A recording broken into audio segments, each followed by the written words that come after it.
આપણી અંદર આપણા મનમાં રોજ એક લડાઈ ચાલે છે, ખરું ને? આ કોઈ હથિયારોની લડાઈ નથી, પણ વિચારોની છે. એક વિચાર આમ ખેંચે તો બીજો તેમ. ક્યારેય એવું લાગ્યું છે કે આપણા જ વિચારો આપણી સાથે સતત કેમ યુદ્ધમાં હોય છે?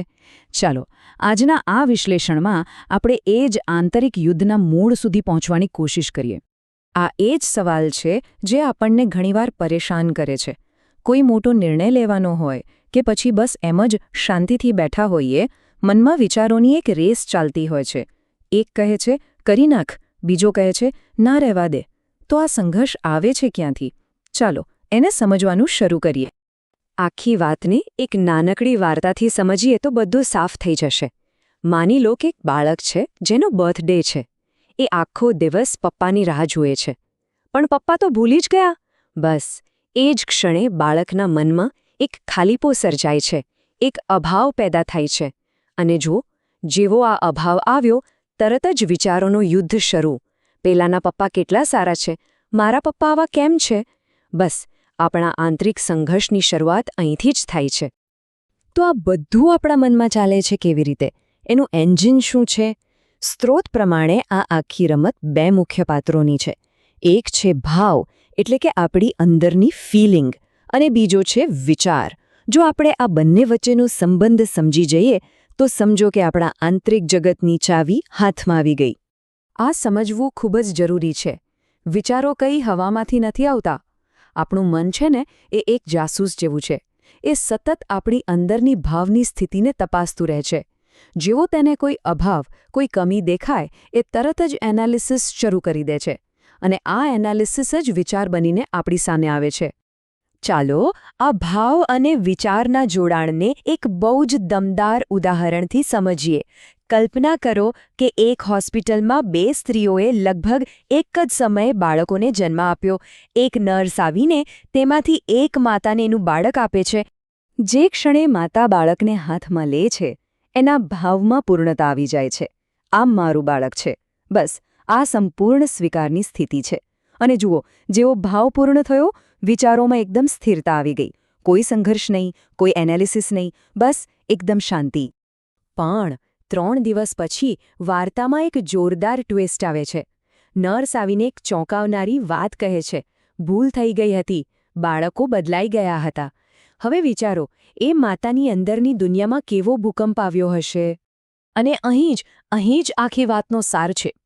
જેવો માતાનો ભાવ પૂર્ણતામાંથી અપૂર્ણતામાં ગયો, તરત જ એના મનમાં વિચારોનું વાવાઝોડું ફૂંકાયું. આવું કેમ થયું? કોની ભૂલ હતી? હવે હું શું કરું? આ ઉદાહરણ એકદમ સ્પષ્ટ કરી દે છે. વિચારમાં સંઘર્ષ ત્યારે જ પેદા થાય છે જ્યારે ભાવમાં અભાવ હોય. તો આના પરથી આપણને બે મુખ્ય અવસ્થાઓ સમજવા મળે છે, જેમાં આપણે બધા જ જીવીએ છીએ. એક છે સુખ અને બીજું છે દુઃખ. ચાલો એના આંતરિક સૂત્રોને સમજીએ. તો સુખ એટલે શું? એ કોઈ બહારની વસ્તુ નથી, પણ આપણી અંદરની એક અવસ્થા છે. જ્યારે આપણો ભાવ પૂર્ણ હોય, એટલે કે આપણે પરિસ્થિતિનો સંપૂર્ણ સ્વીકાર કરી લઈએ, ત્યારે વિચારોમાં આપોઆપ સ્થિરતા આવી જાય છે. કોઈ લડાઈ નહીં, કોઈ સંઘર્ષ નહીં. આ જે માનસિક શાંતિ છે, એ જ તો સુખ છે. અને દુઃખ એટલે બરાબર આનું ઊંધું. જ્યારે આપણો ભાવ અપૂર્ણ હોય, એટલે કે આપણે કોઈ વસ્તુનો અસ્વીકાર કરીએ, ત્યારે મનમાં વિચારોનું યુદ્ધ ફાટી નીકળે છે. કેમ? શા માટે? આવું ન થવું જોઈએ. આ જે સતત ચાલતો આંતરિક વિરોધ છે, એ જ દુઃખ છે. સારું, તો આ સુખ અને દુઃખની અવસ્થાઓ શું ખાલી આપણી અંદર જ રહે છે, કે પછી એ બહારની દુનિયાને જોવાની આપણી આખી રીતને જ બદલી નાખે છે? ચાલો આને પણ સમજીએ. ચાલો એકદમ સિમ્પલ પરિસ્થિતિ લઈએ. એક ક્લાસરૂમ છે. ટીચર એક અઘરો સવાલ પૂછે છે. આ તો બસ એક બહારની ઘટના થઈ, પણ એ ક્લાસમાં બેઠેલા દરેક માટે એનો અનુભવ અલગ હશે. હવે જુઓ, અહીં જ ખરી મજા છે. ઘટના એક જ છે, ટીચરનો સવાલ. પણ જે વિદ્યાર્થીને જવાબ આવડે છે, એના માટે તો એ પોતાને સાબિત કરવાની એક તક છે.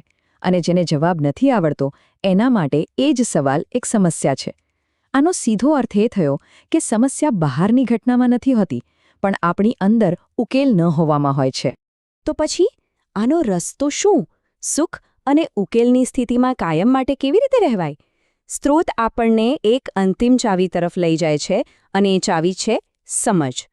દુઃખનો રસ્તો બહુ સીધો છે. સૌથી પહેલાં આપણને કોઈ વસ્તુમાં ગડબડ એટલે કે અવ્યવસ્થા દેખાય છે. એના કારણે આપણે એનો અસ્વીકાર કરીએ છીએ. આ અસ્વીકાર આપણા માટે સમસ્યા બની જાય છે અને આ સમસ્યાની સ્થિતિ જ આપણને દુઃખ આપે છે. અને સુખનો માર્ગ એ બરાબર આનાથી ઉલટો છે. એની શરૂઆત વ્યવસ્થાને સમજવાથી થાય છે. વ્યવસ્થા એટલે કે અસ્તિત્વમાં દરેક વસ્તુ કોઈ કારણસર એક મોટા ક્રમનો ભાગ છે એ સમજવું. જ્યારે આપણે આ વ્યવસ્થાને સમજીએ છીએ ત્યારે આપણે પરિસ્થિતિનો સ્વીકાર કરી શકીએ છીએ. સ્વીકારમાંથી આપોઆપ ઉકેલ મળે છે અને ઉકેલની સ્થિતિ જ તો સુખ છે. આપણો મોટાભાગનો અસ્વીકાર આપણી અધૂરી સમજ એટલે કે નાસમજીમાંથી આવે છે. દાખલા તરીકે આપણે કાર્બન ડાયોક્સાઇડને ખરાબ માનીએ છીએ, પણ એ જ તો ઝાડપાનનો ખોરાક છે જેનાથી આપણને ફળ મળે છે. આપણે નાકના વાળને નકામા ગણીએ છીએ, પણ એ કુદરતનું એર ફિલ્ટર છે. આ બધા ઉદાહરણો એક જ વાત કહે છે. આપણો અસ્વીકાર એ વાસ્તવમાં મોટી વ્યવસ્થાની આપણી ગેરસમજનું જ પરિણામ છે. આ એક વાક્ય આપણા આખા દૃષ્ટિકોણને બદલી શકે છે. આનો અર્થ એ છે કે બહાર કોઈ સમસ્યા છે જ નહીં.